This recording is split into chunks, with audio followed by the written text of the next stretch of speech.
ajaib Tuhan, ajaib Tuhan. Kami memuji kebesaran-Mu, ajaib,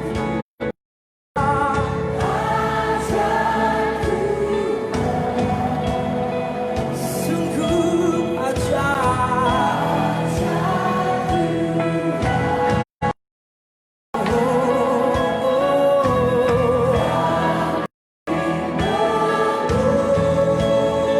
Memuji kebesaran-Mu, ajaib, ajaib Tuhan.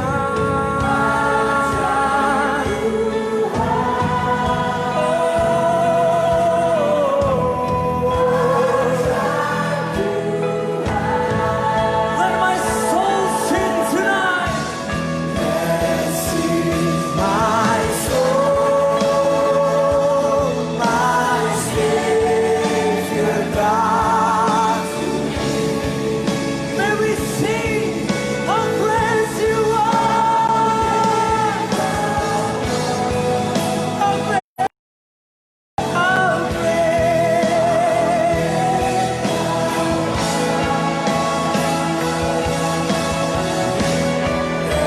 Sing my soul, my Savior God. Yes, God.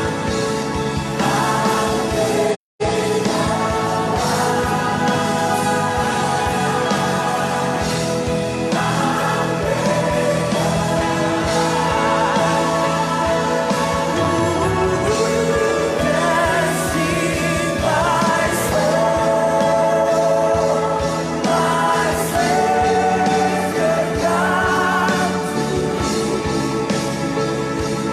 Sing how great You are.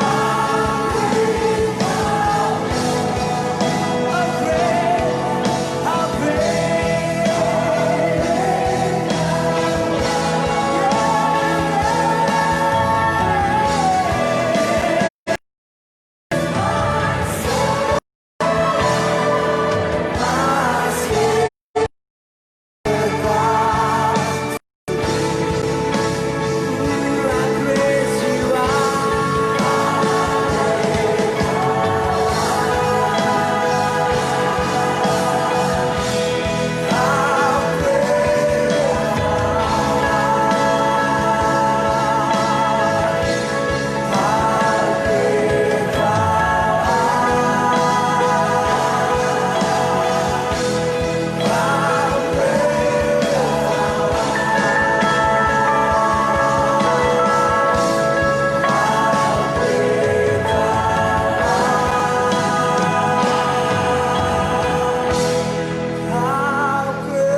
Tepuk tangan sekali lagi yang luar biasa.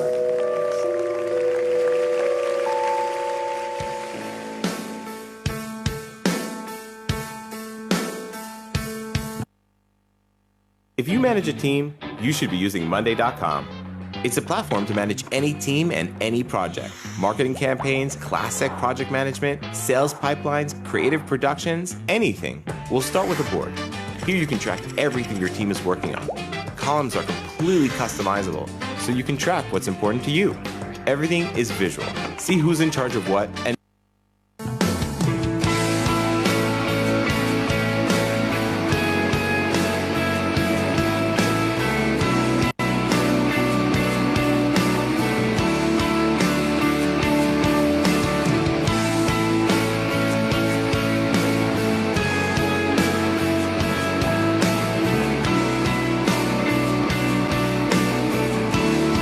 Katakan sungguh besar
Shalom Bapak Ibu sekalian, selamat berjumpa kembali dengan saya Doni Yunus dalam Pemuridan Online.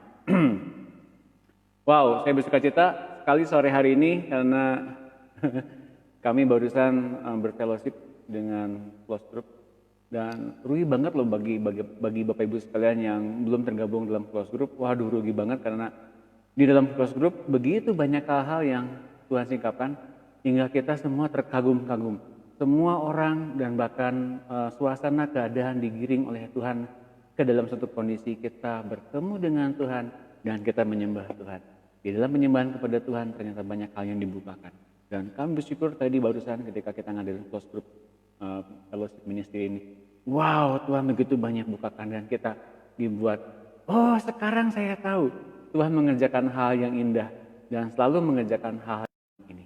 Mari kita berdoa, mari kita satukan hati dan kita berdoa. Haleluya, Bapa Surgawi, kami mengucap syukur bahwa Engkau dan rencanamu baik dan sempurna. Kami hidup di dalam rencanamu itu dan bangunkan kami dengan roh kami yang berlimpah-limpah. Dengan roh Tuhan yang dalam diri kami membuat kami semakin mengerti apa yang sedang Kau rencanakan. Dan apa yang sedang Kau hidupi kami mengertinya. Buat kami paham, buat kami dipimpin oleh Roh. Dan Tuhan Yesus, mari kita bangun bersama-sama anak-anak Allah penuh dengan roh-Mu yang hidup hingga kami semua dibangun, disatukan oleh roh-Mu dan oleh kasih-Mu. Kami tenggelam dalam kasih-Mu itu Tuhan. Dan Roh Kudus berikan pada kami damai sejahtera-Mu, sukacita-Mu, apa yang Kau kerjakan tentang kekudusan ilahi yang ada di dalam tubuh ini, kerjakan Roh Kudus. Kami biarkan Kau dengan kuasa-Mu, dengan otoritas penuh, kami berikan kepada-Mu untuk mengerjakan kekudusan Allah di dalam diri kami. Terima kasih Roh Kudus, kami mengasihi-Mu. Dalam nama Tuhan Yesus yang percaya katakan, amin. Shalom Bapak Ibu sekalian, kita akan membahas tentang bahasan yang kemarin kita bahas tentang tingkat perjuangan kedua. Hari ini saya akan bahas tentang tingkat perjuangan yang kedua. Saya kayaknya kurang tinggi ya. Sebentar. Tampak nyaman kan? Oke, setelah kursi saya. Nah, kalau dengan siaran begini saya mesti pakai kursi yang agak tinggi, ya. Oke. Apa itu tingkat perjuangan kedua? Ketika kita mulai bertobat, kita berjuang melawan keinginan-keinginan daging dan hawa nafsu agar hidup menurut jalan Tuhan. Itu di awal kita lahir baru ketika kita bertobat. Dan di sini ternyata Paulus melihat ada hukum. Bahwa hukum di dalam tubuhnya mengerjakan hal-hal yang bertentangan dengan apa yang ada dalam hatinya. Nah ternyata ia mengerti, oh ternyata dalam diri saya itu ada yang jahat. Tubuh dosanya kemungkinan masih bekerja di dalam pikiran-pikiran kedagingannya. Nah makanya kemudian dia menemukan hukum yang baru, hukum kehidupan. Gitu ya. Pada tingkat kedua kita harus belajar lebih lanjut untuk berjuang melawan suara hati sendiri. Untuk mendengar dan menuruti suara hati Roh Kudus. Kadang-kadang Bapak Ibu sekalian kita juga mengalami hati yang sering ngomong sendiri. Hati ngomong sendiri itu dengan penuh dengan hikmat sendiri, dengan pengetahuan sendiri, dengan apa yang kita pandang itu masih baik. Masih boleh dilakukan. Maka pada tingkat kedua kita harus memisahkan itu oleh hadirat Roh Kudus yang ada di dalam diri kita. Kelak ketika kita akan mengalami kematangan, kita diperkenankan untuk mendengar dengan jelas. Oh yang ini ternyata udah gak boleh. Oh yang ini ternyata sudah harus ditanggalkan sepenuhnya. Mengenai apa? Kesenangan pribadi kita gitu loh ya. Yang tadinya mungkin kita masih boleh ini dan itu, bukan soal dosa dan tidak dosa ya. Boleh dan ini dan itu, misalnya tentang makanan-makanan tertentu ternyata udah gak boleh lagi, ayo lakukan, nurut. Itu panggilan yang lebih dalam lagi secara konsekrasi. Ia berkenan memakai kita untuk memberitahu hal-hal rahasia di dalam hati Allah yang hanya dapat diperoleh melalui pernyataan Roh Kudus. Pernyataan Roh Kudus. Untuk diberitakan tidak saja kepada manusia tetapi juga kepada pemerintah-pemerintah dan penguasa-penguasa di sorga. Jadi kerajaan dunia roh diperlukan untuk tahu tentang hikmat Allah ini. Seluruh alam semesta mesti mengetahui besarnya Tuhan. Oh, gitu ya.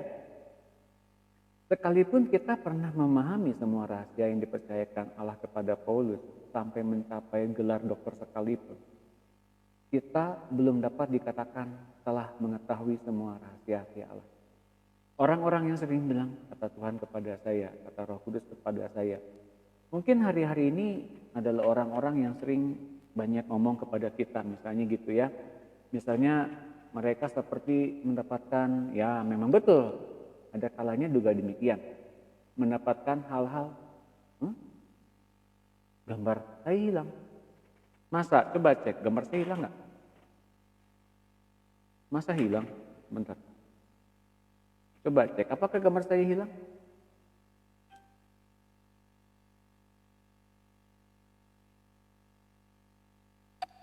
Yang lain, apakah lihat gambar saya hilang?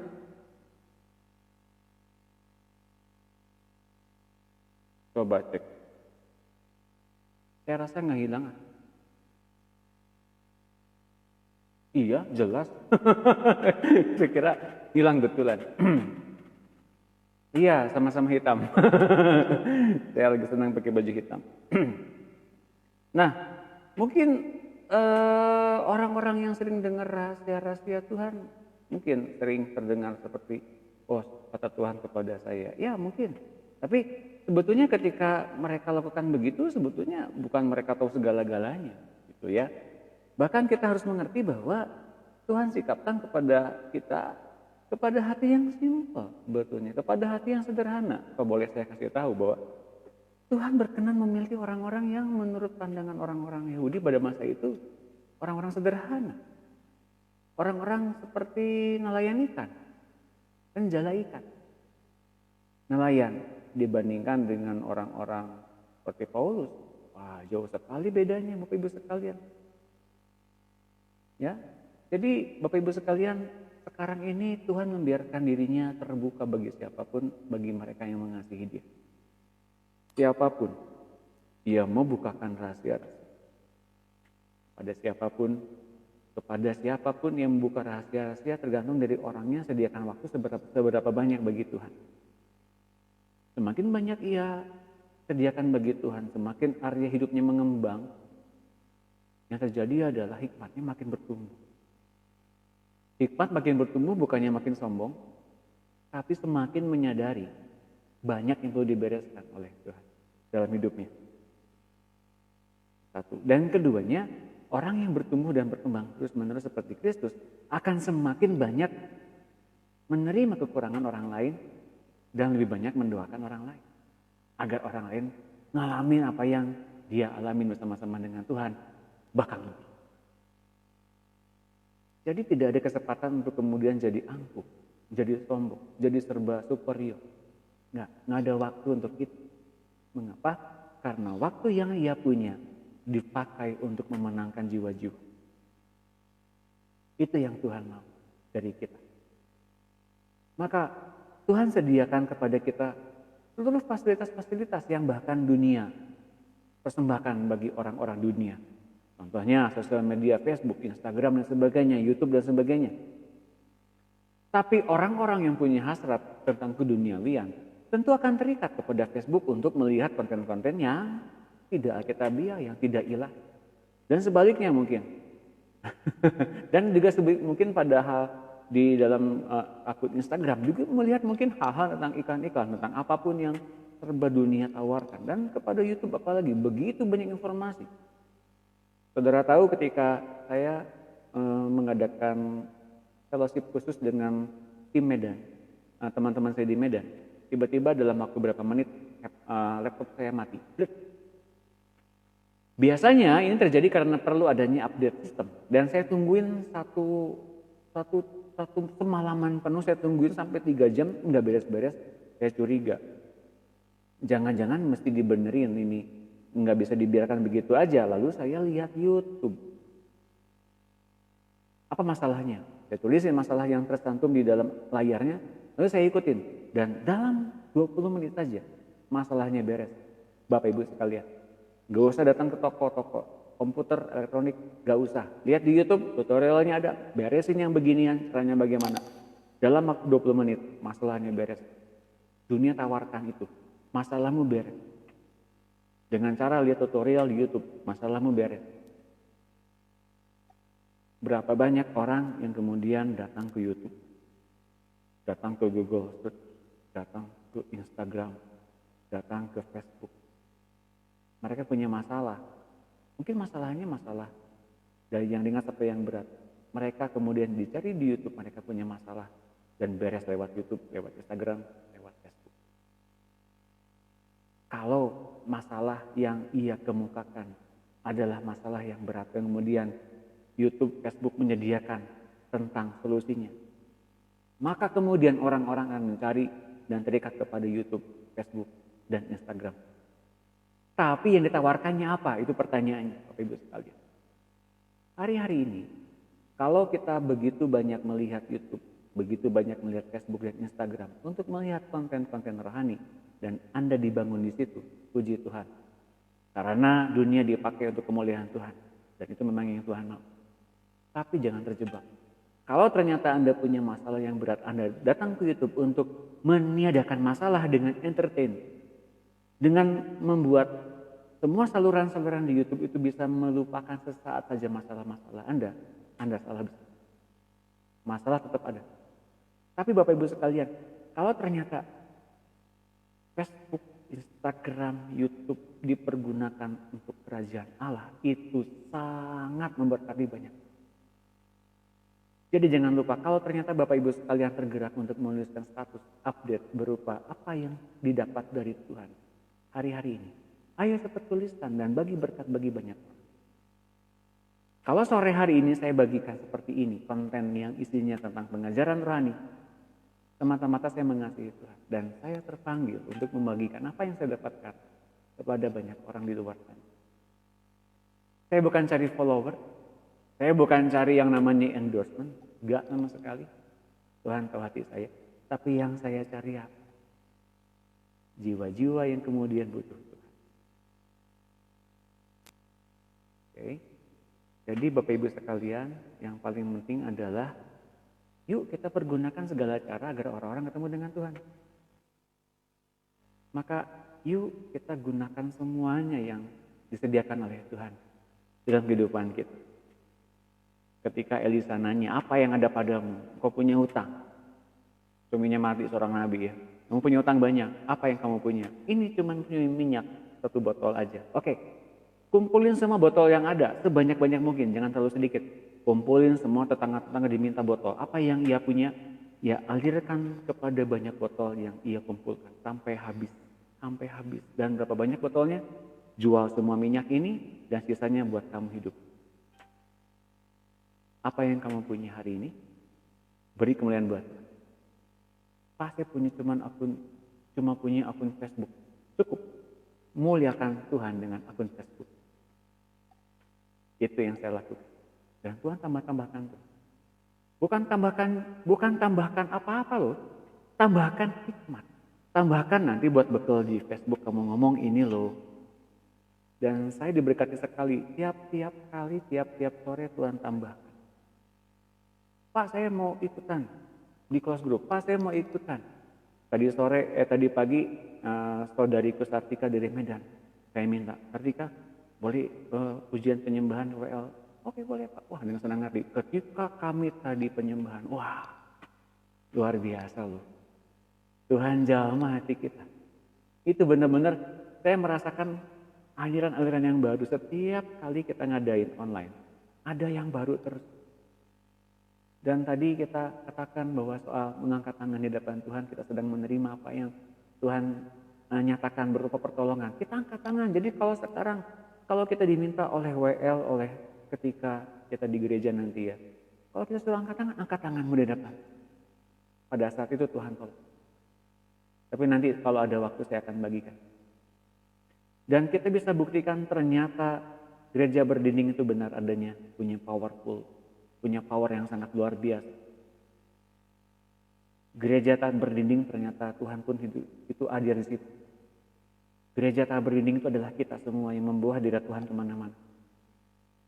Bukan soal dindingnya, bukan soal bangunannya, bukan soal kemegahannya, bukan soal seperti hingar-bingar musik yang luar biasa atau bahkan membuat suasana seperti naik gitu, bukan itu Bapak Ibu sekalian, tapi hatimu adalah penyembahan dan tubuhmu adalah bait suci. Tubuhmu adalah bait. Tubuhmu adalah kudus. Ketika saya mengetahui hal itu, yuk kita bikin online lebih dalam lagi. Nah, bukan apa namanya ya, bukan kita nyaingin gereja sih. Jauhlah kita berada di gereja, jauh banget. Apapun yang kita punya sekarang, yuk kita yang usahakan yang terbaik buat Tuhan. Beri suaramu, beri konsentrasimu buat Tuhan. Beri apa yang kau punya buat Tuhan. Biarkan Tuhan memenuhi hatimu. Sekalipun kita sekarang sedang terlibat di dalam online yang kira-kira 2 jam. 2 jam. Tapi kalau engkau serius, kalau engkau konsentrasi dan kita sama-sama terikat oleh kasih Allah, tenggelam, 22 jam berikutnya sangat berpengaruh. 2 jam hanya dengerin Tuhan bicara di sini saja, dan saya pun sama-sama sedang dengerin Tuhan bicara pada sore hari ini. 2 jam yang berpengaruh ini kemudian berpengaruh kepada 22 jam berikutnya ketika kita melanjutkan kehidupan kita hari demi hari. Oke, siapa yang setuju dengan saya katakan amin. Ya, 1 Petrus 2 ayat 11. Saudara-saudaraku yang terkasih, aku menasihati kamu supaya sebagai pendatang dan perantau, ingat kita sebagai pendatang dan perantau di dunia ini, kamu menjauhkan diri dari keinginan-keinginan daging yang berjuang melawan jiwa. Milikilah cara hidup yang baik di antara bangsa-bangsa yang tidak mengenal Allah, supaya apabila mereka memfitnah kamu sebagai pelaku kejahatan, mereka dapat melihatnya dari perbuatan-perbuatanmu yang baik dan memuliakan Allah pada hari Ia lawat mereka. Milikilah cara hidup yang baik. Bila cara hidupmu baik, bila cara hidup kita baik, siapa yang bisa memfitnah kita? Yang fitnah kita pun mau. Siapa yang membuat orang-orang seperti bisa mendefinisikan kita seperti apa? Padahal mereka nggak tahu kita sedang melayani Tuhan yang hidup. Dan Tuhan mendefinisikan kita sebagai anaknya yang hidup, yang berkenan, yang sempurna. Siapa yang menghalang-halangi kita? Dunia boleh katakan begitu demikian, ya. Wah, fitnah, wah, sok fanatik. Biarin. Tapi kita yang penting dikasihi Tuhan. Wah, sekudus. Biarin. Yang paling penting kita hormati Tuhan. Kita pegang omongan. Dan kepada siapa yang memegang omongan Tuhan, dia tidak dipermalukan. Segala cara hidup yang diperkenankan Tuhan hidup di dalam dirinya. Dihormati Tuhan. Tuhan tahu cara memberikan upah yang terbaik bagi hamba-hambanya. Ya. Dan kemudian di endingnya kemudian ia memuliakan Allah. Biasanya orang-orang yang di awal-awal mengejek gitu, tiba-tiba ketika mereka punya masalah, diam-diam datang kepada kita, tolongin dong, doain dong, gue punya masalah nih. Bapak Ibu sekalian, hari ini kalau di dunia memberikan satu pengejekan, penganiayaan, pembulian kepada orang-orang yang ngikut Kristus setiap hari. Banyak dari mereka yang mengejek. Tapi ketika mereka dalam masalah, mereka cari Tuhan dan mereka menjerit, Tuhan, di manakah? Dan Tuhan membiarkan hamba-hambanya yang peka, yang sensitif, datang ke orang itu. Dia butuh aku. Saudaraku, hari-hari ini Tuhan sedang menggiring banyak orang kepada Dia. Tuayan memang banyak, tapi pekerja, saya mau bilang hari ini, pekerja banyak juga. Mengapa pekerja banyak? Saudaraku lihat di YouTube, saudaraku lihat di Facebook, saudaraku lihat di Instagram, banyak orang mulai bagikan firman. Entah itu berkelompok, entah itu bergereja lewat online, dan semua jadi online semua. Dan saudaraku, banyak orang-orang kemudian memberanikan diri untuk bagikan firman. Entah itu masih muda ataukah sudah tua, tapi kemudian berani bagikan firman. Dan banyak orang yang kemudian terganggu, untuk layak nggak bagiin firman? Dia kan masih belum sekolah, belum sah sebagai hamba Tuhan. Emang yang mesti dibikin sah seperti bagaimana?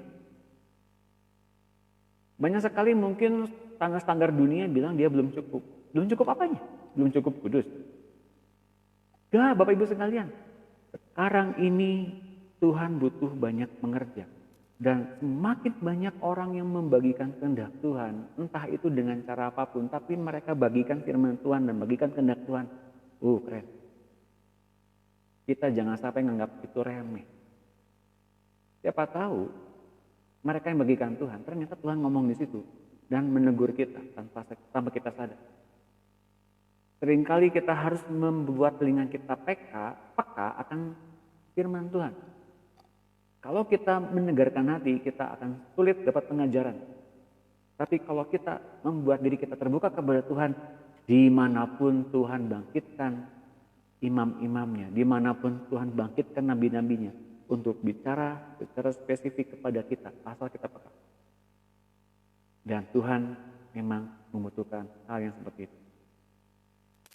Makanya saya salut Bapak Ibu sekalian, bagi anak muda yang boleh bagikan firman. Keren.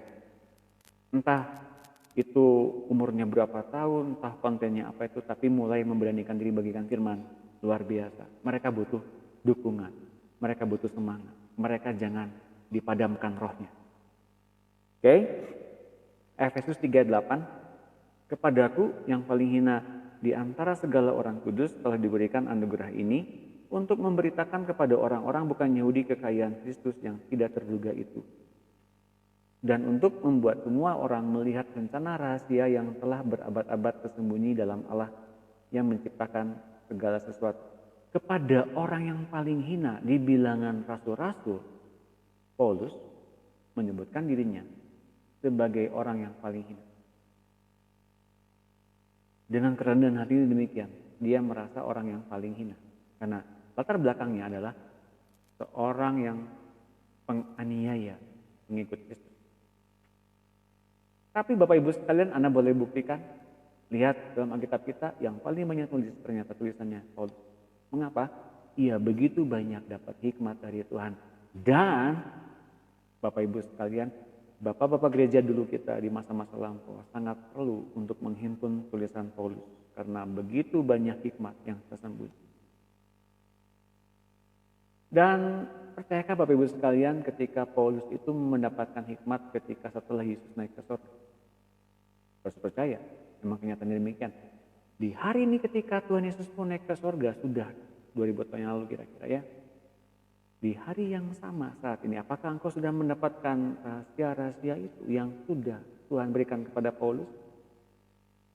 Dan kalau sudahkah Anda dalam mengalaminya? Yuk kita ngalamin lebih dalam lagi. Dan bahkan lebih dari itu, setelah itu Tuhan juga bangkitkan kepada kita special revelation yang secara presisi ditujukan kepada kita untuk kehidupan kita bagi kerajaan Allah. Untuk berbuah lebat. Dalam pelayanan-pelayanan yang kita ada secara pribadi, mungkin Allah perlu menuliskan kembali di dalam hati kita pewahyuannya yang baru. Bukan untuk membuat Paulus menjadi tulisannya yang biasa-biasa aja, tapi meneguhkan kembali apa-apa saja yang Tuhan pernah bagikan kepada Paulus yang belum pernah dibukukan. Dan bahkan Paulus dalam Alkitab, di kitab Ibrani dikatakan masih ada beberapa yang perlu dibahas lebih dalam.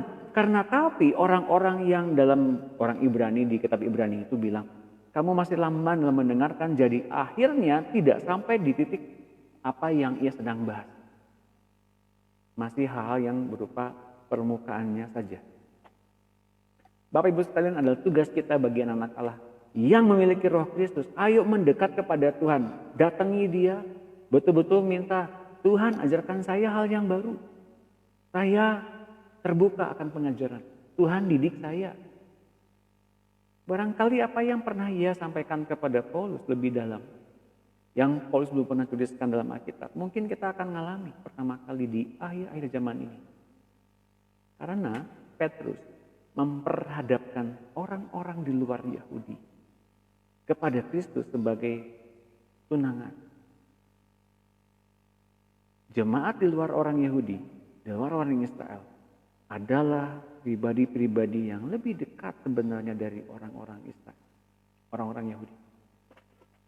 Karena dijadikan mempelai. Bapak Ibu sekalian, sebetulnya di dalam Tuhan tidak ada lagi namanya orang Yahudi, orang Skit, orang barbar. semuanya jadi ciptaan baru. Ciptaan baru yang penuh dengan hatinya Tuhan. Jadi sekarang kalau kita penuh dengan hatinya Tuhan, terus mengalir setiap hari, hatinya Tuhan pun tumbuh bergerak terus dalam diri kita. Hari ini kalau dia sekarang berhadapan dengan orang yang kekurangan uang, dia akan berdoa. Dia akan menggerakkan kita untuk melakukan tindakan-tindakan supranatural. Dulu dia menggerakkan orang untuk mencedok air yang kekurangan anggur. Anggurnya habis. Mencedok air jadi anggur. Hari-hari ini mungkin bahkan Tuhan berikan kepada orang-orang yang berkekurangan dengan cara yang berbeda. Sudahkah kita terpanggil untuk itu? Atau hari ini mungkin ada orang yang sakitnya aneh-aneh. Sudahkah kita digerakkan oleh Tuhan? Yuk datang ke rumah sakit, kita sembuhkan banyak orang sakit. Wah Pak, jangan. Kenapa? Di rumah sakit banyak orang OTG lah, PDP lah, apalah begitu. Oh tapi ketika Tuhan memberikan pada kita penugasan, datang ke rumah sakit, sembuhkan banyak orang sakit. Datangin, oh gitu ya. Tapi ingat ini berdasarkan pimpinan Tuhan, jangan dari antusiasme kita saja. Tapi dari Tuhan. Kalau Tuhan sudah nyuruh, lakukan. Hal-hal sekecil apapun kalau Tuhan sudah nyuruh, lakukan. Oke? Dan saya mendorong kita semua untuk datang kepada Tuhan dengan presisi. Tuhan ngomong apa sih? Tuhan nyuruh apa sih kepada saya? Dengan kita melakukannya, kita menjadi anak-anak Allah yang taat. Dan di dalam ketaatan itu, kita masuk ke dalam ketaatan yang sempurna. Kesempurnaan bukan soal dosa dan tidak dosa saja, tapi ketika kita lahir baru, kita diberikan kesempatan untuk setaat mungkin kesempurnaan dalam ketaatan pada Tuhan Yesus. Ya, dan ia ingin dikenal. Allah yang berdiam di tempat yang tak terhampiri, yang pikirannya jauh seperti langit dan bumi dengan pikiran kita. Manusia berdosa dan Allah yang sempurna, itu gap yang sangat besar. Tapi ia ingin memberitahukan seluruh isi hatinya kepada kita. Untuk itu ia mengirimkan anaknya turun ke dunia, menebus dosa manusia. Lalu memberitakan rencananya melalui pemberian Injil. Dan bila seseorang membuka hati baginya, ia masuk ke dalam hati orang itu, membawa Roh Kudus yang melahirkan roh yang sudah mati menjadi baru. Orang yang tadinya nggak bisa sanggup berhubungan dengan Tuhan, berhubungan dengan Allah Bapa, itu hati yang mati, yang sejak Adam mati ya. Nah, Roh Kudus diberikan agar roh itu dan hatinya hidup lagi. Persekutuan dengan Tuhan hidup, mampu mendengar suaranya. Lalu Allah melalui ilham roh berbicara ke dalam hati orang percaya itu dan menerangkan segala sesuatu yang ada di dalam hatinya. Dan roh orang percaya itu kemudian sekarang hidup, dapat berkomunikasi dengan Allah. Sehingga hal-hal yang tadinya gelap bagi pengertian manusia, sekarang jadi terang. Roma 8:28 itu orang yang mengerti ternyata, oh Tuhan datangin kebaikan ya. Tuhan tuh gak pernah salah dalam setiap rencananya ya. Oh Tuhan datangkan setiap hal buat saya ngerti sekarang, meskipun tampaknya kita masuk ke dalam wilayah kelam, tapi endingnya baik kok. Oh Tuhan memanggil kita untuk pekerjaan-pekerjaan yang ajaib ya. Tuhan tuh baik loh. Oke. Lupa dengan ayat itu di 3 suku kata pertama. Yaitu apa? Kita tahu sekarang. Kita tahu sekarang Allah membiarkan segala sesuatu untuk mendatangkan kebaikan bagi kita. Bekerja dalam segala sesuatu untuk mendatangkan kebaikan saja bagi kita. Endingnya baik. Terlihat di dalam proses seperti hal-hal yang menyesakan, menghimpit. Tapi endingnya baik. Pasti. Tapi perlu adanya satu kesadaran. Kita tahu sekarang. Oh, saya tahu sekarang. Kesadaran kita mesti masuk ke dalam wilayah terang itu. Yuk kita diterangi oleh Tuhan. Lebih lagi dan lebih lagi. Yesus adalah pelita Allah. Yesus yang menerangi kita dalam kegelapan itu. Hingga dia bisa membawa kita dari gelap kepada terangnya. Tak ada rahasia yang tak akan dibukakan. Ia ingin menjadikan kita seorang yang amat mengenal dia. Agar kita boleh menceritakan segala sesuatu tentang dia seperti yang ia sendiri nyatakan kepada kita. Bukan seperti yang orang pikir tentang dia. Ia ingin menjadikan kita seorang juru bicara pribadinya. Gitu loh, bukan soal doktrin, bukan soal pemahaman seseorang tentang Tuhan, pikiran-pikiran yang terbatas memahami Tuhan, nggak bisa. Dia memberikan kepada kita wahyu. Dia berikan kepada kita pelitanya, terangnya. Agar kita tahu, mungkin kita ada yang salah kepada Tuhan. Pikiran cara pandang kita mungkin salah kepada Tuhan. Dan kita butuh terang itu. Yohanes 1 ayat 4, dalam Dia ada hidup, dan hidup itu adalah terang manusia. Terang yang dimiliki oleh Allah mesti diwujud nyatakan dalam tubuh manusia, namanya Yesus Kristus. Yesus Kristus yang masuk ke dalam hati orang percaya dalam benih ilahi, Roh Kristus yang kita undang itu, kemudian terang itu bercahaya di dalam kegelapan dan kegelapan itu tidak menguasainya.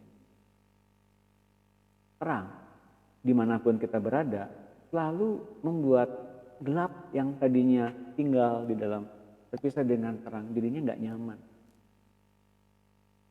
Tapi kalau terang itu berpendar di mana-mana, kegelapan semakin hilang. Hal-hal yang tadinya tersembunyi dalam gelap semuanya jadi kelihatan. Kalau Anda mati lampu, ini seperti kemarin orang-orang dari Medan, teman-teman saya di Medan mati lampu semua semedan. Katanya sih begitu.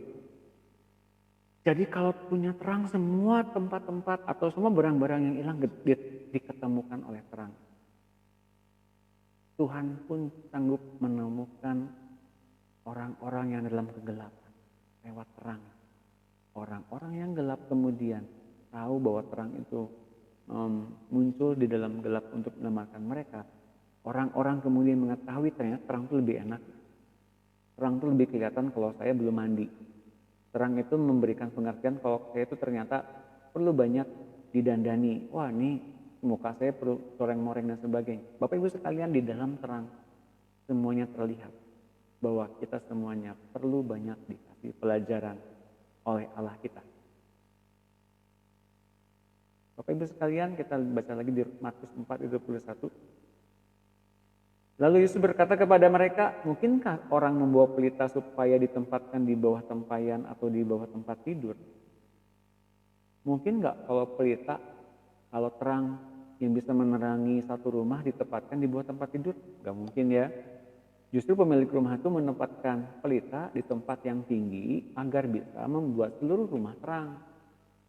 Bisa menjangkau terang, bisa menjangkau tempat-tempat sejauh mungkin. Bukankah supaya ditaruh di kaki pelita?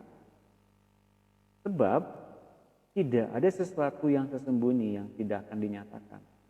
Dan tidak ada sesuatu yang rahasia yang tidak akan tersingkap. Kalau kita sekarang ingin tahu lebih banyak tentang rahasia Allah, dan itu diberikan hati bahkan oleh Allah kepada hati kita, itu untuk apa? Untuk kemudian kita punya terang di dalam tubuh kita. Dan di dalam terang itu ada manifestasi kebenaran. Dan kebenaran apapun akan tersingkap dengan jelas. Tidak ada sesuatu yang tersembunyi yang tidak akan dinyatakan. Terang pun berbicara soal revelation. Tentang penyingkapan. Tentang rahasia-rahasia yang tersingkap semua. Milikilah terang Allah dalam hidup kita. 1 Kor 4 ayat 1, demikianlah hendaknya orang memandang kami sebagai hamba-hamba Kristus yang kepadanya dipercayakan rahasia Allah. Setiap mereka mengalami sebetulnya permukaan demi permukaan, kehancuran demi kehancuran, yang kemudian mengindikasikan mereka mesti ninggalin pengalamannya di masa lampau, mungkin pengetahuan tentang Tuhan di masa lampau. Mungkin paradigma tentang Tuhan di masa lampau agar ngalamin siapa itu Tuhan. Kalau sudah ngalamin siapa itu Tuhan, orang-orang yang kepadanya disebutkan sebagai orang-orang yang dipercayakan rahasia Allah. Dan orang-orang yang dipercayakan rahasia Allah menjadi orang-orang yang kemudian datang kepada orang-orang yang Tuhan tunjuk. Untuk apa? Untuk membangun orang-orang yang penuh dengan keinginan Tuhan. Ya. Jadi hidup kita sekarang yang sudah dipersembahkan Tuhan tahu. Yang ini kayaknya punya potensi ini. Tapi dia menguji, dia konsisten nggak nih? Makanya Bapak Ibu sekalian, kalau kita sekarang masuk di dalam segala macam ujian-ujian, bukan berarti Tuhan iseng sebetulnya. Tapi kita mesti sadar, kemudian kita mengetahui posisi kita hari ini sebagai apa. Kalau kita sudah banyak tahu, tapi toh ternyata Tuhan masih memberikan kepada kita kesempatan untuk kita mengalami yang namanya ada kekurangan, ada masalah dan sebagainya. Untuk kemudian ia membiarkan kita mengetahui, oh saya ternyata masih belum banyak tahu ya tentang rahasia Tuhan. Oh saya masih perlu banyak belajar ya dengar orang bicara. Oh saya perlu banyak belajar dengar dari pewahyuan, dari apa kata orang. Butuh dengar Tuhan bicara lewat orang. Dan saya mau katakan, semua dari kita itu butuh menyatu dalam tubuh Kristus. Tidak ada satupun tubuh Kristus yang superior kepada tubuh Kristus yang lain. Tidak ada pernah satu gereja lebih superior kepada gereja yang lain. Tidak pernah ada satu gereja menjelek-jelekan kepada gereja yang lain. Gak pernah seperti itu. Jadi Bapak Ibu sekalian terkasih dalam Tuhan, kita yang sudah dibangun oleh Kristus sejauh ini, kalau kita punya hati seperti itu bukan dari Tuhan. Hati-hati. Tidak pernah satu anggota tubuh Kristus membenci tubuh Kristus yang lain, tapi saling membantu. Tentunya Anda sering bergerak, sering berjalan, sering kemana ke sini, ke sana kemari, bukan? Kalau ternyata tanganmu ingin enggak bergerak kemana-mana dan tanganmu ketinggalan di rumah, Anda kemana-mana, nggak mungkin seperti begitu. Tanganmu mesti bergerak kemana-mana. Kalau kaki ingin berjalan, tapi kaki kirimu nggak pengen berjalan, gimana caranya? Bapak Ibu sekalian, butuh serempak, butuh kesehatian, butuh kesatuan, unity di dalam Kristus. Kalau kita sebagai tubuh Kristus masih terpecah belah, kalau kita masih dalam tubuh Kristus masih mengalami perselisihan, itu namanya bukan tubuh Kristus. Jadi Bapak Ibu sekalian jangan sampai masuk ke dalam perselisihan, masuk ke dalam keiri hatian, masuk ke dalam luka batin yang ditimbulkan oleh si jahat, oleh kegelapan ke dalam tubuh Kristus kepada kita, tapi kita mulai menjadi terang. Terang yang sangat terang benderang dimanapun kita berada karena kita lebih tahu duluan. Oh iya ya, itu terang ya. Tuhan ngomong sama saya jadikan terang loh. Tuhan ngomong sama kita hari ini bukan jadi untuk kita hanya menjadi biasa-biasa aja loh, hanya pendengar gitu. Suatu kali ketika Bapak Ibu sekalian, ketika Tuhan betul-betul menginginkan kita semua untuk kita sampai di tingkat itu, kita dijadikan sebagai juru bicaranya. Bukan lagi pendengar saja. Suatu ketika, saya berdoa bagi Bapak Ibu sekalian serta saudara-saudari hari ini mendengar online atau rekamannya. Saya berdoa bagi Bapak Ibu sekalian serta saudara-saudari. Satu hari nanti, baik cepat atau lambat, Anda dijadikan sebagai juru bicaranya kerajaan Allah. Dimanapun engkau ditempatkan, engkau menjadi penyalur hadirat Tuhan dimanapun. Kesembuhan, terobosan, pergerakan akan terjadi lewat hidup dari. Yang percaya katakan amin. Amin, amin, amin, amin, amin, amin.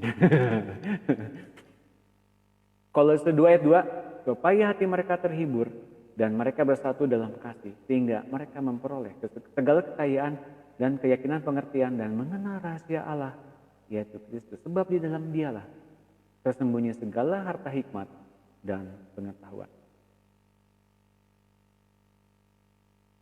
Ya, menjelang akhir dari seri tentang tingkat perjuangan kedua ini. Untuk kemudian nanti kita masuk ke dalam mendengar suara Tuhan. Wah, asik. Asik. Sekarang apa artinya ada persekutuan dan komunikasi? Ia ingin kita juga menyembah Dia dalam roh dan kebenaran. Roh menyembah roh. Dua roh yang semula berbeda level, tapi setelah roh kita dibaharui oleh Roh Kudus. Artinya Tuhan yang kemudian hadir sebagai juru selamat di hati kita, di dalam roh. Dan roh kita menyatu dengan rohnya, dibaptis oleh Roh Kudus, manunggal bersama dengan Roh Kristus, baru dapat terjadi persekutuan dan komunikasi antar roh. Dua level roh yang berbeda tak mungkin berkomunikasi. Manusia biasa yang bukan mengenal Kristus gak mungkin dapat pewahyuan atau isi hati Allah dengan mudahnya. Perlu adanya diangkat naik oleh Allah pada orang itu untuk jadi anak. Mungkin di zaman perjanjian lama ada seorang Ayub yang tinggal di tanah Uz, bukan seorang Israel, bukan seorang penyembah Tuhan. Tapi kemudian lewat hidupnya ia terbilang sebagai orang yang saleh di antara orang-orang sebangsanya. Dan Tuhan suka. Tapi kemudian Tuhan mengajarkan lebih dalam. Dan dia lolos. Apakah tingkat pengertian yang Ayub terima saat ini menjadi standar bagi kita? Tidak.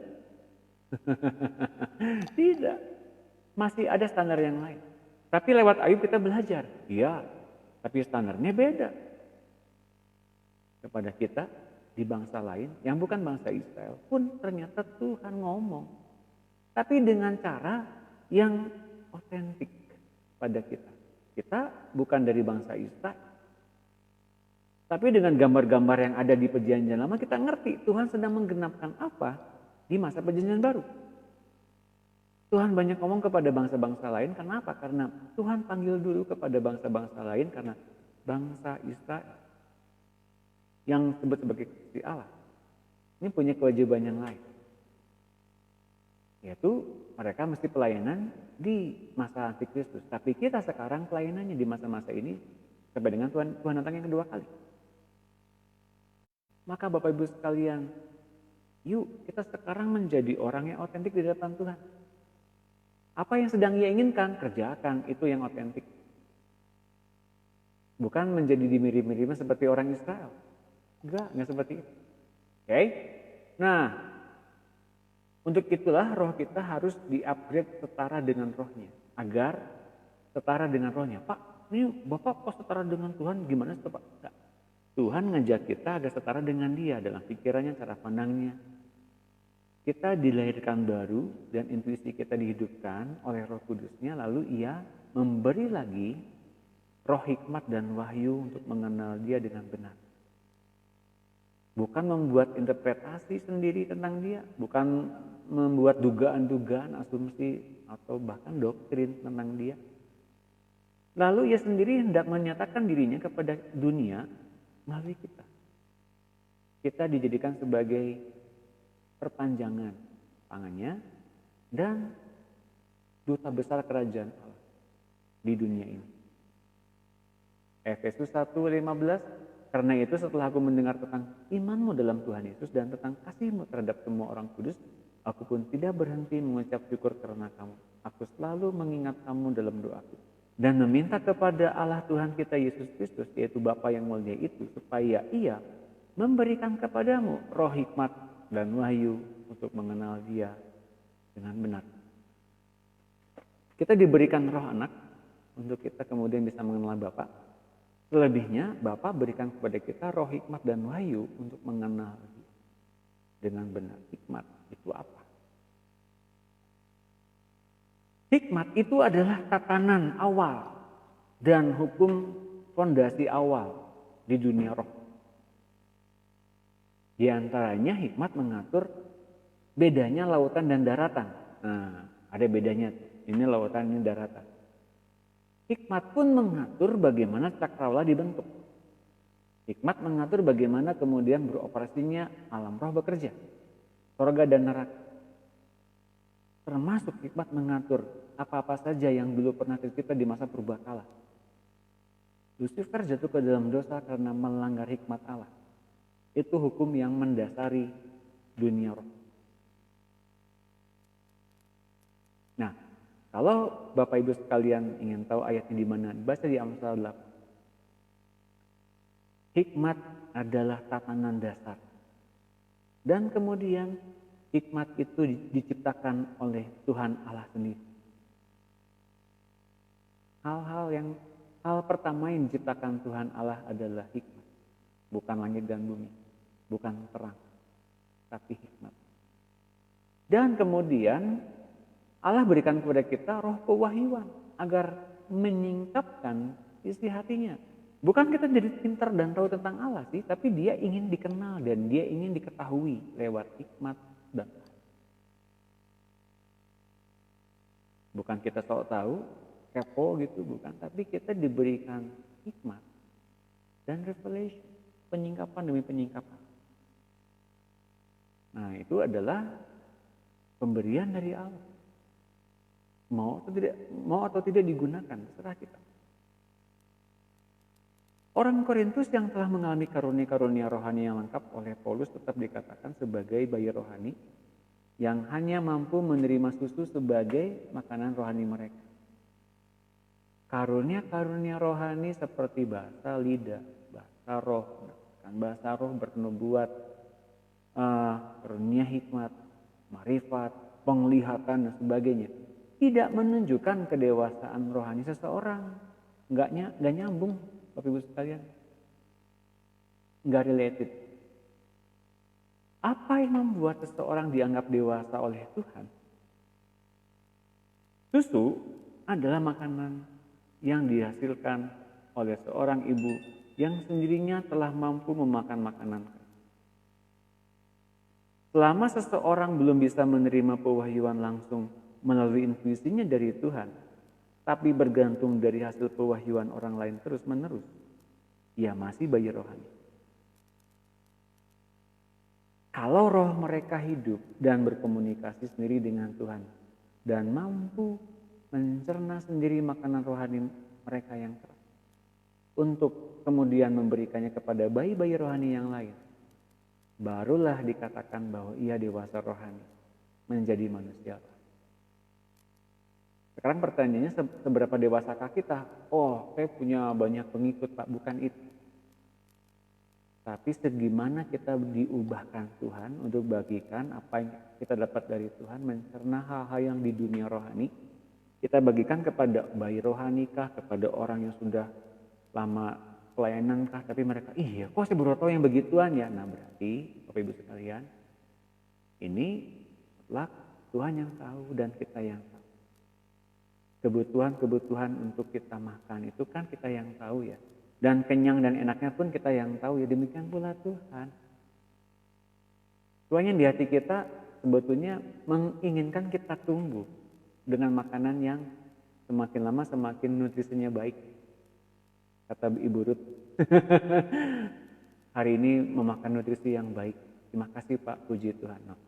Karena Tuhan yang dalam hatinya menginginkan makanan yang bergizi dan nutrisi yang tinggi. Dan bisa didapat lewat makanan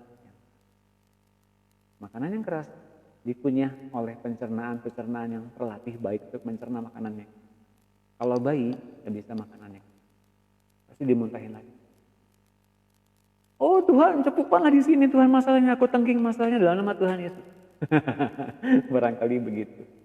Tapi Tuhan inginkan kita sampai dengan tingkat. Yuk kita mulai ngunyah makan yang keras ya sekarang, mau nggak? Wah jangan Tuhan, nah, ya udah nggak pernah naik ke levelnya ya bayar rohani terus. Oke? 1 Korintus 2:14. Tetapi manusia duniawi tidak menerima apa yang berasal dari roh Allah karena hal itu baginya adalah suatu kebodohan. Dan ia tidak dapat memahaminya. Orang duniawi nggak paham tentang karunia roh. Orang duniawi nggak paham soal perubahan karakter oleh Roh Kudus. Orang duniawi menolak perubahan-perubahan. Mereka sudah nyaman dengan kondisinya mereka masing-masing. Sebab hal itu hanya dapat dinilai secara rohani. Tetapi manusia rohani menilai segala sesuatu, tapi ia sendiri tidak dinilai oleh orang lain. Mutlak kalau orang rohani, manusia rohani itu adalah Tuhan yang membuat penilaian. Dan sesama kita yang rohani, kita nggak bisa saling, oh kamu masih belum dewasa ya, kamu masih bayar rohani. Nggak bisa loh Bapak Ibu sekalian. Tapi dari ciri-cirinya kita tahu ya diam-diam aja gitu, agar yang kita nyatakan kepada orang itu jadinya orang itu nggak terluka. Bayangkan ya, orang udah sekolah lama-lama gitu, orang sudah punya gelar, terus kita kemudian bilang, kamu mah ngajarinnya masih makanan yang lembut-lembut ya gitu. Ya jangan, udah cukup tahu, kita tahu aja dengan Tuhan gitu, dengan menghakimi dia.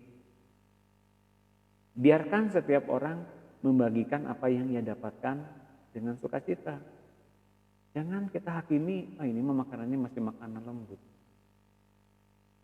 Saya senang kalau udah mulai ngajar-ngajar banyak tentang kritik-kritik Pak, tentang teguran-teguran, saya senang. Ya ada kalanya orang nggak senang. Tapi bukankah kita bukan mencari kesenangan manusia, tapi bukankah kita mencari kesenangan Tuhan? Iya benar juga. Tapi kalau jemaat nggak dibentuk terus, nggak ditumbuhkan terus oleh pengajaran kita, sia-sia dong. Berimbang ya. Kita mesti memberikan teguran dan encourage bersama. Kita membangun dan juga menegur kalau ada kesalahan. Ayo kita bangun sama-sama. Jangan sampai tegur-teguran terus. Tegur. Kapan bangkitnya kalau gitu? Ya, Bapak Ibu sekalian. Saya mulai dengan season yang baru terus, ketika sudah berganti lagi season yang baru terus. Mengapa? Karena kerajaan Allah ingin membangun, bukan ingin terlibat di dalam persengketaan. Ya, betul.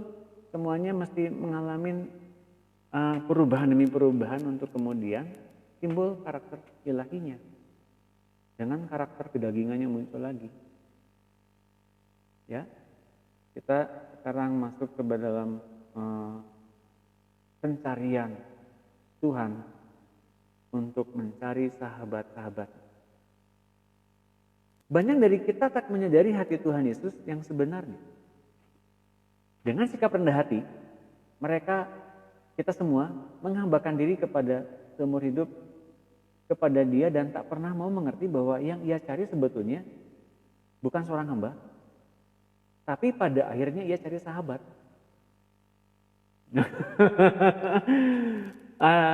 Oke. Banyak orang menyangka, ya pokoknya jalan deh, pokoknya saya takut akan Tuhan, jalan. Oke, takut akan Tuhan bagus, godly fear namanya. Tapi ada kalanya dia bukan hidup untuk nakut-nakutin, nanti kamu nakal neraka loh gitu. Kamu nakal, kamu nggak ketinggalan loh, nanti ketinggalan loh dalam pengangkatan loh. Nggak gitu. Di tahap kita di tingkat perjuangan yang kedua itu, kita akan ngalamin kemudian hidup yang konsisten bersama-sama dengan Tuhan. Kita mengalami istirahat penuh dengan Tuhan. Apa yang dimaksud dengan istirahat penuh? Orang-orang mendefinisikan sebagai kita menerima apa yang telah Tuhan sediakan bagi kita. Sesimpel itu, semudah itu. Orang mau menerjemahkan sebagai grace, sebagai kasih karunia, silahkan. Tapi apa yang telah Tuhan sediakan bagi kita, itu kemudian membuat kita semakin ngerti. Apa yang Tuhan sediakan itu saya tinggal nikmatin.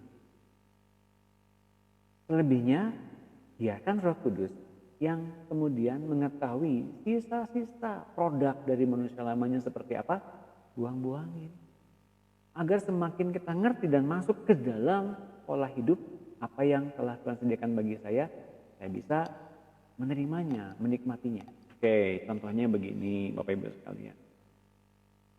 Katakanlah saya ingin berlibur ke Amerika. Mungkin dulu belum ada pesawat ya. Pakai namanya kapal besar. Seperti Titanic gitu ya. Titanic itu kemudian menyediakan biaya dari Surabaya Tanjung Perak $5.000. $5.000. All in, all package. Makan minum 2 kali sehari. Gitu ya. Nah, ketika saya bayar $5.000 gitu ya, jumlah yang besar ya. Lalu saya bawa bekal Indomie, kopi, teh instan, semuanya saya bawa. Sampai dengan habis. Di 2 minggu pertama habis. Dan tinggal seminggu lagi. Wah, saya ngirit-ngiritin, makan makin dirit-irit. Sampai dengan akhirnya saya mendarat di New York, Bapak Ibu sekalian misalnya begitu ya. Pas turun-turun muka pucat, berkantung mata, kembung yang dimakan oleh saya obat mah terus biar nggak kembung. Lalu si penjaga tiketnya bilang, wah sir, how are you? What are you doing? Mengapa kamu nggak pernah makan? Kayak gimana kok kamu gini? Iya, saya nggak makan. Saya duitnya terbatas, $5.000. Apakah Anda tahu, Sir? $5.000 itu termasuk dengan makan minum kebebasnya 2 kali sehari. Hah?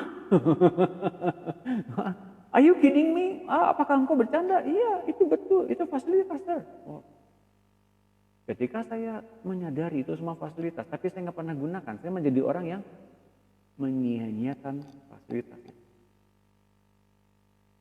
Apa yang telah Tuhan sediakan bagi saya dan Bapak Ibu sekalian sudah tersedia. Lewat dia hidup di muka bumi ini, lewat dia menerima cercaan, makian, hujatan, aniaya, hinaan, dosa, maut di kayu salib. Ia tanggung semuanya, ia bangkit di hari yang ketiga, kemudian naik ke sebelah kanan Allah Bapa. Dia duduk di sana selama-lamanya sampai semua musuh-musuh ditaklukkan di bawah kakinya. Ia menunggu saatnya tiba, ia akan datang di awan-awan, semua akan diangkat. Semua untuk sampai di titik itu sudah disediakan oleh Tuhan. Nah, kitanya masih nggak tahu semuanya itu terjadi buat kita. Semua fasilitasnya, bahkan pemberian Roh Kudus pun kita nggak tahu cara pakainya gimana. Kita menjadi orang-orang yang seperti saya tiba-tiba datang ke sorga kelaparan. Dengan kondisi yang kecapek. Dengan kondisi yang betul-betul kekurangan. Compang-camping. Kondisi yang nggak bahagia. Harusnya liburan, harusnya menjadikan diri kita istirahat penuh, tapi nggak istirahat. Terus-menerus hidup dalam kekhawatiran, kecemasan. Apakah itu namanya hidup? Keselamatan di dunia dan juga keselamatan di sorga kelak ditandai dengan adanya kemakmuran, damai sejahtera, pengharapan yang jelas, sukacita yang penuh. Ketika hidup di muka bumi ini, kita dilindungi oleh tangan Tuhan yang kuat dan teracung. Sampai ketika Tuhan datang di awan-awan pun kita tetap mengalami yang namanya damai sejahtera penuh dengan Tuhan. Abstain kepada kedagingan, abstain kepada dosa. Abstain itu apa? Statusnya menolak, itu bukan bagian saya. Wow, ini perlu kita hidup. Ini fasilitas ya. Bukankah kita mau hidup tanpa khawatir? Mau, Pak. Gimana caranya, Pak? Menikmati apa yang Tuhan sediakan. Apa itu, Pak? Ya, makanya kita perlu datang pada Tuhan. Tuhan, apa yang Kau sediakan bagi saya secara pribadi? Saya mau tahu, Tuhan. Kita diberikan Roh Kudus agar kita tahu apa-apa saja yang dikaruniakan Allah kepada kita. Itu namanya sahabat. Itu begitu. Ia mengasihi orang-orang yang cerdik dan berakal seperti Yakub. Atau seorang yang berambisi seperti Elia. Tapi ia lebih mengasihi orang-orang yang lebih cerdik dan lebih berakal dari Yakub. Dan berambisi lebih dari Elia. Maksudnya, ia mencari orang-orang yang lebih cerdik untuk mengetahui ternyata Tuhan menyediakan posisi yang lebih baik bagi mereka. Lebih dari seorang hamba, tapi seorang sahabat. Sepanjang sejarah manusia, Tuhan mencari sahabat-sahabat bagi dirinya di antara manusia. Ia pilih mendekat. Ia pilih siapapun yang ia mau. Yakub dan Elia menghambakan diri kepada Tuhan. Mereka meminta berkat dan kuasa Tuhan dan memakainya dengan segala daya mereka untuk memuliakan Tuhan. Mengapa akhirnya Tuhan bergumul melawan Yakub dan mematahkan pangkal paha Yakub? Karena Yakub selalu meminta berkat. Ia mematahkan pangkal pahanya dan mengganti namanya menjadi Israel agar sadar bahwa bagi Tuhan, iya, Yakub itu adalah pangeran Allah, bukan pengemis berkat. Israel itu pangeran Allah, artinya Yisrael. El itu dari kata Allah. Yakub itu Israel, pangeran Allah, bukan peminta-minta atau pengemis berkat. Bagaimana dengan Elia? Ia seorang yang ambisius, ingin menjadi lebih baik dari nenek moyangnya. Tapi ia menemukan dirinya tak lebih dari seorang pengecut yang takut kepada seorang perempuan, Isabel namanya. Walaupun dia memiliki kuasa yang amat besar, nurunin hujan, menurunkan kemudian api dari langit. Tuhan dengar omongannya. Ia lari ke padang gurun. dan mati di bawah pohon ara. Diberi makanan malaikat dan berjalan 40 hari dan 40 malam ke Sinai. Di sana ia belajar dan tak hidup dengan ambisinya, tapi menjadi sahabat Allah untuk 15 tahun sisa hidupnya. Hanya bergerak kalau Tuhan suruh bergerak.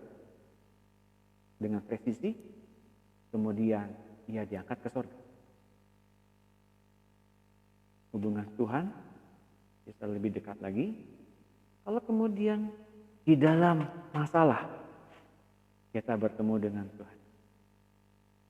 Elia takut kepada Izebel. Begitu dapat surat dari Izebel, hari ini juga kau akan mati bersama-sama dengan nabi-nabi yang kau bunuh di Gunung Karmel itu. Takutlah ia pergi ke padang gurun Arad. Tuhan, sebutlah kiranya nyawaku.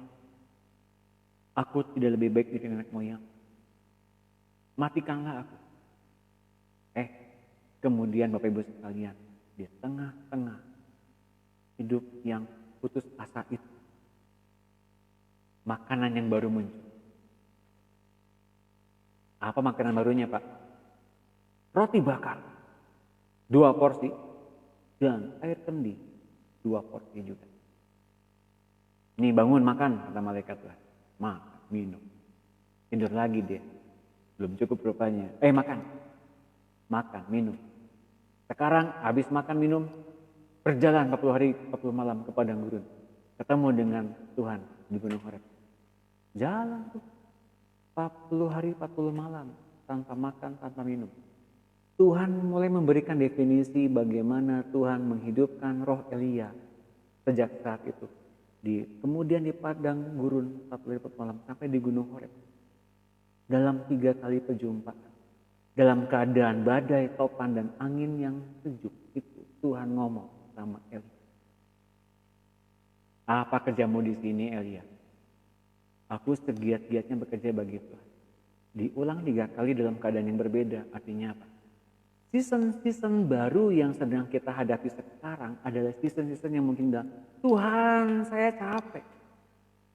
Tuhan saya lelah, ini banyak masalah keluarga saya, finansial saya memburuk. Tuhan ini lelah, keluarga saya makin gak bisa diatur. Tuhan ini gimana masa depan saya? Anak-anak saya, suami saya gak kerja. Istri saya kemudian gini gitu. Wah, Tuhan gimana? Tahu gak? Tuhan ngomong dalam 3 sesi perjumpaan pribadi dengan Elia. Mempertanyakan kembali, apa kerjamu? Aku segiat-giatnya bagi Tuhan, bekerja bagi Tuhan. Hari ini kalau ternyata kita sekarang diperhadapkan kepada masalah-masalah yang kompleks menurut kita. Tuhan akan bilang begini, apa yang kau takutkan, apa yang kau kerjakan. Tuhan akan mengingatkan kembali kepada kita panggilan seawal-awalnya kepada kita dari Tuhan. Kamu dilahirkan baru oleh siapa? Untuk apa? Mau jadi apa? Untuk Engkau Tuhan.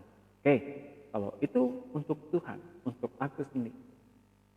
Yuk ikuti deskripsi pekerjaanmu, ikuti apa saja yang kuperintahkan kepadamu, engkau kerja di sini. Itu jenis pekerjaan yang membawa kita kepada hidup yang kekal dan buahnya tetap gak akan hilang. So Bapak Ibu sekalian, lewat masalah pastikan kita berjumpa pribadi dengan Tuhan. Tuhan ngomong di situ, Tuhan mengingatkan kita tentang siapa kita, mengingatkan tentang siapa posisi kita, bukan peminta berkat, tapi kita pangeran Allah. Bahkan kita lebih lagi, kita adalah orang-orang yang mendekat kepada Allah dan didirikan sebagai anak-anak yang dikhususkan.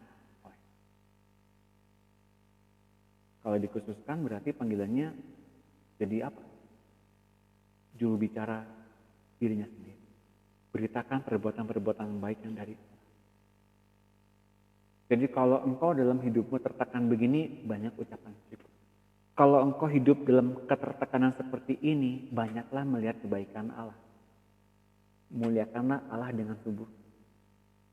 Kau akan takjub bagaimana Tuhan menjukir balikan keadaanmu semudah itu. Jadi Bapak Ibu sekalian, kuncinya adalah apa yang Tuhan katakan kepada kita masing-masing. Itu yang paling penting. Kita terdefinisikan oleh perkataan Tuhan itu. Keren ya? Keren banget.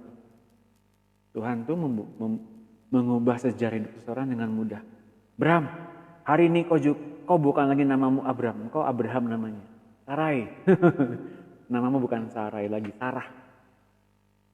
Sarah itu ibu bagi satu bangsa, Abram bapak bagi satu bangsa, dijadikan namanya bapak bagi banyak bangsa, bapak orang beriman. Ibu ini ibu orang yang banyak bangsa juga. Kapasitasmu dinaikkan, diberikan berlebih, diberikan keleluasan, diberikan tidak saja di satu bangsa, tapi banyak bangsa merindukan hadiratmu di mana-mana.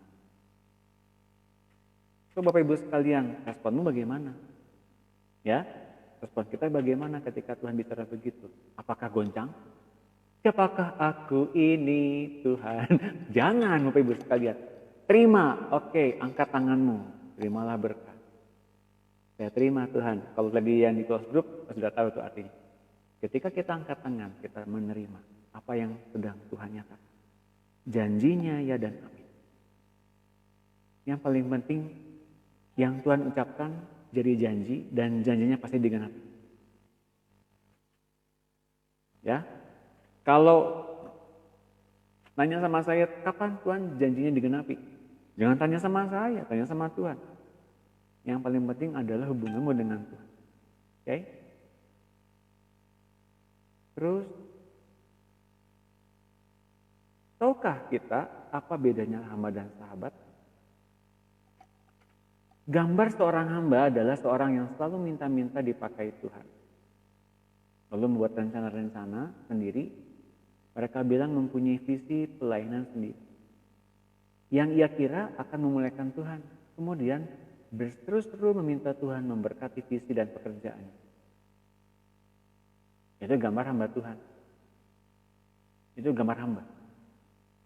Nah, gambar seorang sahabat ialah seorang yang menyerahkan dirinya kepada Tuhan seluruh aspek kehidupannya dan menyangkal dirinya hingga ia menunggal bersatu dengan Tuhan Yesus sehingga hatinya menangkap isi hati Tuhan. Sekecil apapun itu, tangkap, dengerin dan bergerak kalau ia mau bergerak, berhenti kalau ia mau berhenti.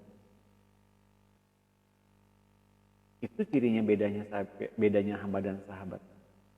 Yohanes 15:15, aku tidak menyebut kamu lagi hamba, sebab hamba tidak tahu apa yang diperbuat oleh tuannya. Tetapi aku menyebut kamu sahabat, karena aku telah memberitahukan kepadamu. Karena aku telah beritahukan kepadamu. Dia berjanji loh sebetulnya kepada kita dan pasti dia genapi. Karena aku telah memberitahukan kepada kamu segala sesuatu yang telah kudengar dari Bapa. Tuhan memberikan kepastiannya secara jelas tentang janji-janjinya. Kalau mau baca boleh di kitab Kejadian 15 dan Kejadian 19. Nanti baca. Ketika dalam Alkitab ditulis soal bagaimana Abram mempersembahkan korban kepada Tuhan. Persembahannya dibelah, itu binatangnya semuanya kecuali burung-burung pigeon, kukur, itu nggak dibelah. Yang lain dibelah. Nanti saya akan nyatakan nanti kalau ada dalam sesi tertentu. Hari ini saya nggak nyatakan dulu, biar penasaran. Nanti. Dan saya undang juga Bapak Ibu sekalian untuk hadir besok jam 10 tepat WIB untuk beribadah bersama-sama secara streaming online dari AMC Cross. Dari gereja AMC Cross binaan Pak Henry Evamu. Kita akan bahas mengenai siapa sih kita? Dipanggil jadi apa sih? Meskipun komposisi apapun itu sekarang kita masih belum layak, Tuhan layakan loh. Nanti ya besok datang ya jam 10 WIB di AMC Cross streaming online di Facebook. Rame-rame ya, datangin. Tokoh dari masa sebelum banjir Nuh ini Henoh, kita banyak ceritanya. Tapi merupakan gambar yang indah tentang seorang sahabat Allah, seorang yang berkenan di hati Allah. Kok bisa ya Henokh diperkenankan ya? Ya itu karena Allah milih. Pak, apakah sih bisa jadi sahabat? Bisa-bisa aja kalau Allah milih. Dan pada faktanya kita jadi orang Kristen kan karena kita dipilih oleh Tuhan ya. Jadi apa kita sahabat Allah tergantung respon kita kemudian. Ketika dia bilang kita nurut nggak? Nah sebanyak kita yang nurut, makin jadi sahabat. Ia ingin kita mencapai tingkat persahabatan seperti Henokh, seperti Abraham, seperti Daud. Bahkan lebih dekat lagi, sehingga Tuhan menjelma di dalam diri kita sepenuhnya. Orang akan memandang kita seperti memandang Tuhan Yesus sendiri. Ia akan memperkenalkan dirinya sendiri kepada kita melalui urapan Roh Kudus, melalui intuisi kita. Ia akan menjelma di dalam kita sehingga kita mengenal Dia melalui gerak-gerik, karakter, keputusan, dorongan-dorongan hatinya di dalam diri kita, dalam perjalanan hidup bersama-sama dengan Dia. Ya, kalau kita lihat di Henokh di Kejadian 5:22, Henokh bergaul dengan Allah selama 300 tahun lagi. Wah Pak, saya kalau 300 tahun lagi Pak, gimana ceritanya tuh Pak? Saudaraku, Bapak Ibu sekalian, hari-hari ini dipersingkat. Betul nih. Dipersingkatnya untuk apa? Henokh 300 tahun, Elia 15 tahun, masa pendidikannya. Ya Anda bisa kan 15 tahun, bisa lah. Datang Tuhan yang kedua kali masih bertahan ya. Masih lah, ya masih bisa lah, itu dua sama-sama nanti. Ya, dipersingkat. Saya mau bilang, seberapa taat kita pendidikan Tuhan dipercepat. Benar, serius. Jadi lebih pendek 15 tahun bisa? Bisa. Ya. Dan Henokh hidup bergaul dengan Allah selama 300 tahun lagi. Kalau hidup bergaul tuh walk with God, berjalan dengan Tuhan. Apa-apa tanya Tuhan gitu. Tuhan, ini indah ya suasana ya? Iya. Apa yang kau katakan kepadaku Tuhan tentang hal ini? Oh, aku mengasihimu Henokh. Oh, makasih Tuhan. So sweet ya Tuhan. Itu berjalan dengan Tuhan seperti begitu. Lalu kalau ada masalah, aduh Tuhan, kok saya kayaknya sakit perut ya Tuhan. Oh iya, ini aku sembuhin. Soalnya gimana Tuhan? Berkati hidupmu sendiri. Misalnya begitu misalnya. Itu berjalan bergaul dengan seperti begitu dengan Tuhan. Apa-apa tanya Tuhan. Tuhan ini gimana Tuhan? Minta tolong Tuhan. Nah, saya mau bagi nanti ya cerita soal perjanjian Tuhan kepada manusia. Terutama kepada manusia yang dijumpai. Manusia yang dijumpai kepada Abraham. Abraham itu waktu itu belum jadi orang Kristen. Apa yang dijumpai kepada Ishak? Ishak waktu itu belum menjadi orang Kristen. Yakub pun bukan orang Kristen, Yakub. Tapi Tuhan mau jumpai dia.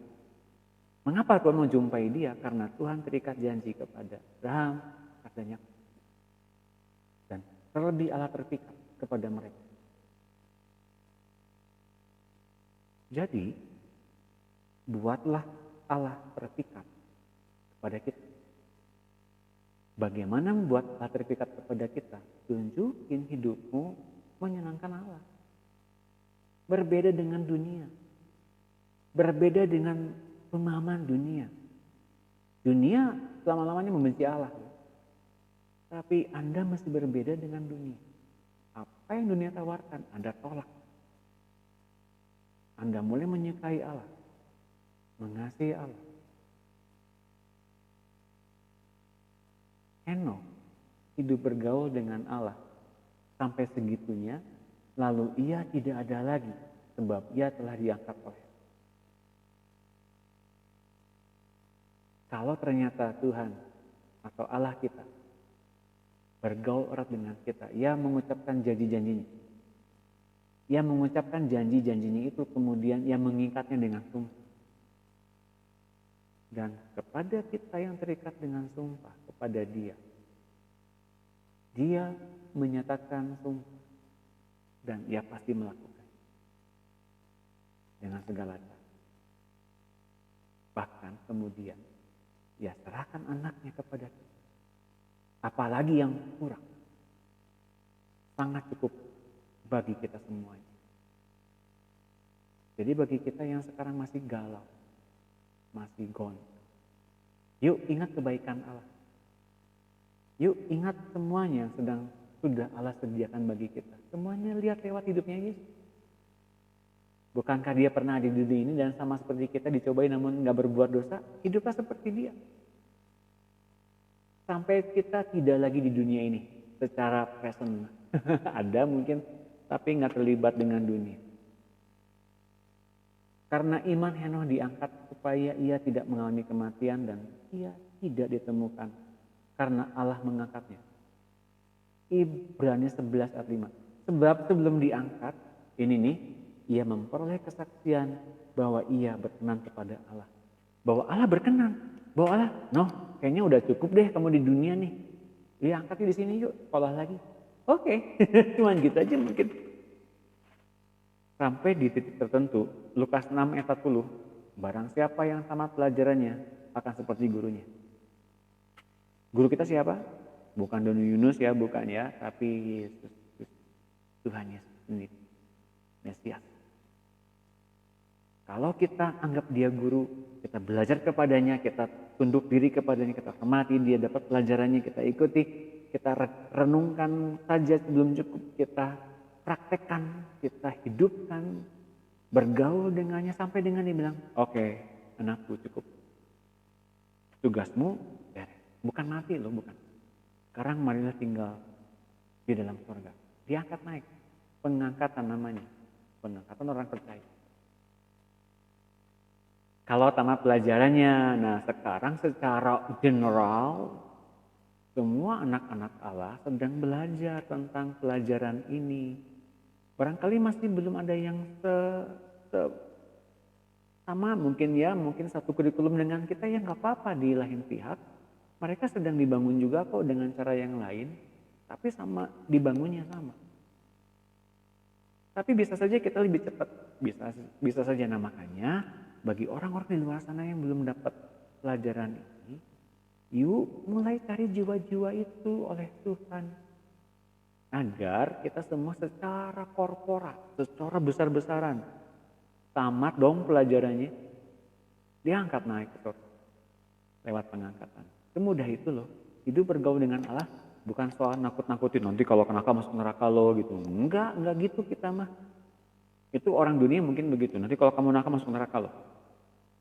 Bukan saya nggak percaya neraka, ada. Saya percaya neraka ada. Tapi saya mengarahkan diri kepada prize. Apa yang disediakan bagi Allah bagi kita semua. Bukan soal nakut-nakutinya, tapi soal ketaatannya. Soal apa yang telah Tuhan sediakan bagi kita dan kita sekarang berlari-lari kepada tujuan. Menuju panggilan surgawi itu, bukan panggilan ke neraka itu. Hidup kalau ditakut-takuti saja itu bukan hidup. Itu hidup yang mungkin tampaknya ya bagus ya, tapi sebetulnya itu bukan hidup. Hidup itu adalah hidup yang penuh dengan damai sejahtera.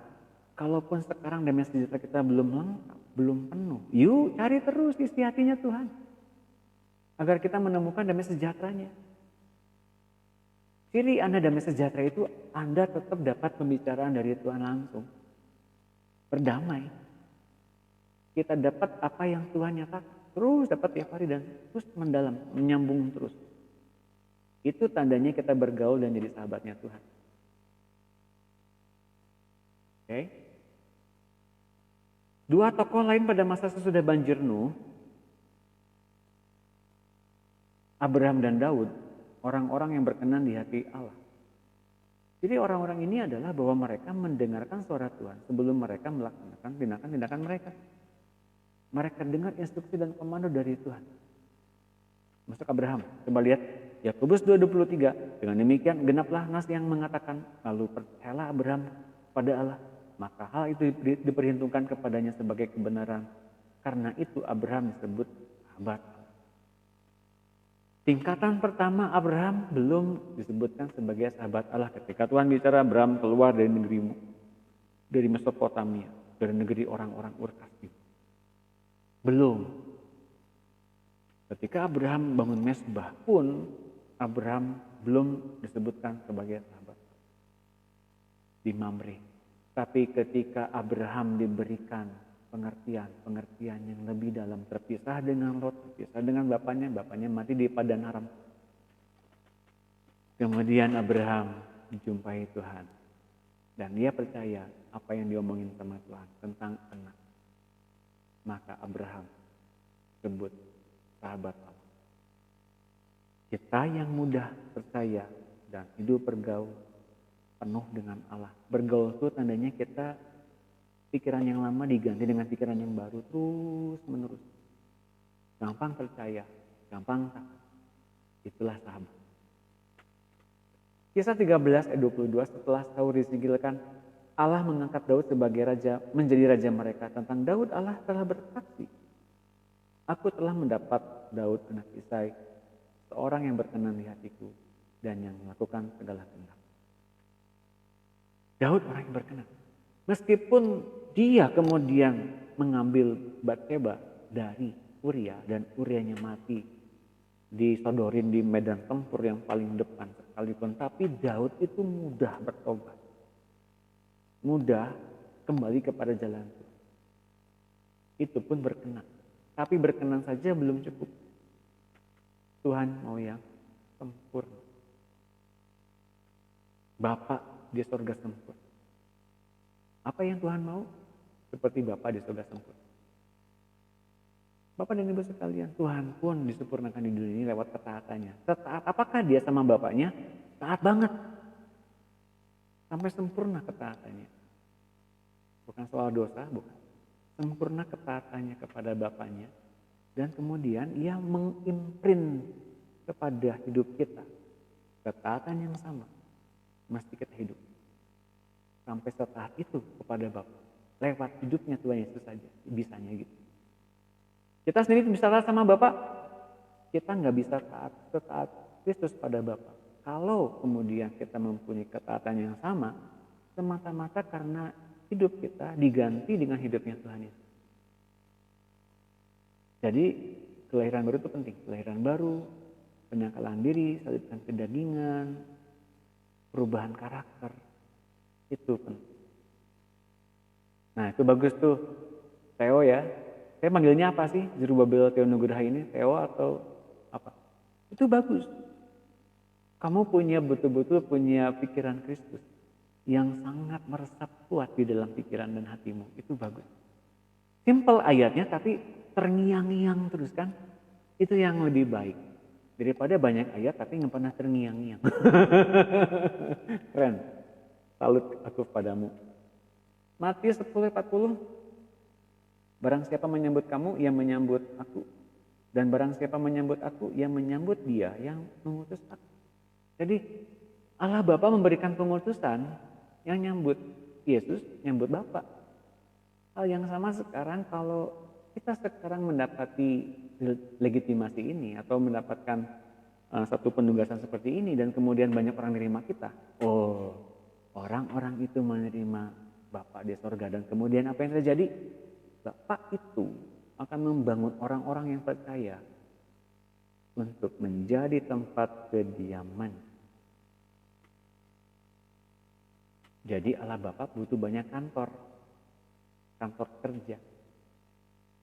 Allah Bapa perlu banyak tubuh. Allah Bapa butuh banyak gereja yang hidup, yang menjadi wakilnya. Duta besarnya di dunia. Duta besar itu ngomongin soal kebal hukum ya. Bukan kebal hukum tentang hukum apa ya.